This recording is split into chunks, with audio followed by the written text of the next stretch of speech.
तो स्वागत है आपका अपने चैनल एसके मैथ एजुकेशन में। फिर से मैं आज एक न्यू वीडियो लेकर आया हूँ, वह क्लास 10th वाले स्टूडेंट के लिए। इस वीडियो में मैं आपको भाज्य और अभाज्य संख्या के बारे में बताऊंगा। बहुत बच्चा कंफ्यूज करता है कि भाज्य संख्या क्या होता है और अभाज्य संख्या क्या होता है, अर्थात है ना प्राइमरी नंबर और कंपोजिट नंबर क्या होता है। तो चलिए मैं बता दूं, ये बोर्ड के लिए काफ़ी महत्वपूर्ण है। तो चलिए मैं स्टार्ट करता हूँ वीडियो को। देखिए भाज्य और अभाज्य क्या होता है। तो ये भाज्य और अभाज्य क्या होता है, सबसे पहले हम जान लेते हैं अभाज्य संख्या।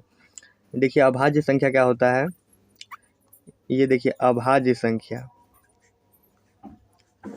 देखिए अभाज्य संख्या का मतलब क्या होता है, प्राइमरी नंबर, है ना। तो मैं बता दूं, अभाज्य संख्या वह संख्या होता है जो एक और स्वयं से ही कटता है। तो इसमें बहुत बच्चा कन्फ्यूजन कर जाता है कि सर एक और स्वयं से मतलब ये नहीं समझ रहे हैं कि एक और स्वयं क्या होता है। तो मैं ये आपको बता रहा हूँ। जैसे यहाँ पे 3 है, ये 3 जो है केवल 3 से ही है ना डिवाइड होगा और 1 से ही होगा। देखिए 3 में 3 से डिवाइड लगाएंगे तो ये एक बार में कट जाएगा। अगर आप 3 में 1 से डिवाइड लगाते हैं तो ये 3 बार में कट जाएगा, है ना। ये तो आपका एक कॉन्सेप्ट है, लेकिन अलग कॉन्सेप्ट मैं आपको बताऊंगा तो 100% समझ में आ जाएगा अभाज्य संख्या के बारे में। तो चलिए अलग कॉन्सेप्ट देखते हैं कि ये तो नॉर्मल है ना कॉन्सेप्ट था कि वह संख्या जो है ना एक और स्वयं से ही कटे वह अभाज्य संख्या कहलाती है।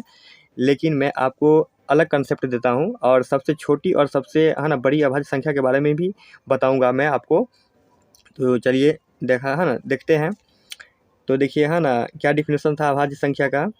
अभाज्य संख्या का डिफिनेशन जो था ये था हमको, ये अभाज्य संख्या का डिफिनेशन वह संख्या जो एक और स्वयं से ही कटे, जो एक और स्वयं से ही कटे वही आपका अभाज्य संख्या कहलाता है। लेकिन मैं एक अलग कंसेप्ट आपको देता हूँ।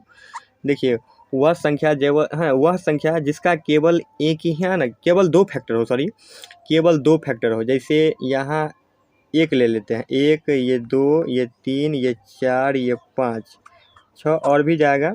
तो देखिए मैं इसमें 1 2 3 4 5 6 में बता रहा हूँ कि अभाज्य संख्या कौन सा है। तो अभाज्य संख्या का शॉर्ट सा कॉन्सेप्ट है एक, कि वह संख्या जिसका फैक्टराइजेशन केवल 2 हो, केवल गुणनखंड कितना होना चाहिए, 2 होना चाहिए, वो भी गुणनखंड है ना अलग अलग होना चाहिए। तो कितना बच्चा एक में कन्फ्यूज करता रहता है कि सर एक अभाज्य संख्या क्यों नहीं है। तो देखिए एक के बारे में बता दूँ, ज़्यादा से ज़्यादा इसको तोड़ सकते हैं तो 1 गुने 1 लिख सकते हैं।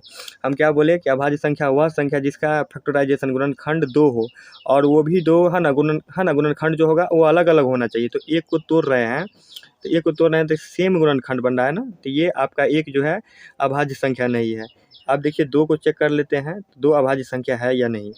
अब देखिए 2 को तोड़ेंगे तो ये आपको हो जाएगा 2 गुने 1, है ना। अब देखिए 2 गुने 1 इसको हम लिख सकते हैं, तो फिर से गुना करेंगे तो वही बात आ जाएगा, 2 ही होगा। देखिए ये 2 गुने 1 जो है ये आपका अभाज्य संख्या बना रहा है, क्योंकि 2 गुणनखंड है लेकिन दोनों गुणनखंड जो है ये डिफरेंट टाइप का है ना, अलग अलग है। एक 2 है और एक 2 है और एक 1 है। तो क्या बोले हैं, ये इसका कॉन्सेप्ट क्या है कि वह संख्या जिसका 2 फैक्टर हो, गुणनखंड कितना हो, 2 हो, लेकिन वो है ना दोनों अलग अलग होना चाहिए, डिफरेंट होना चाहिए, है ना।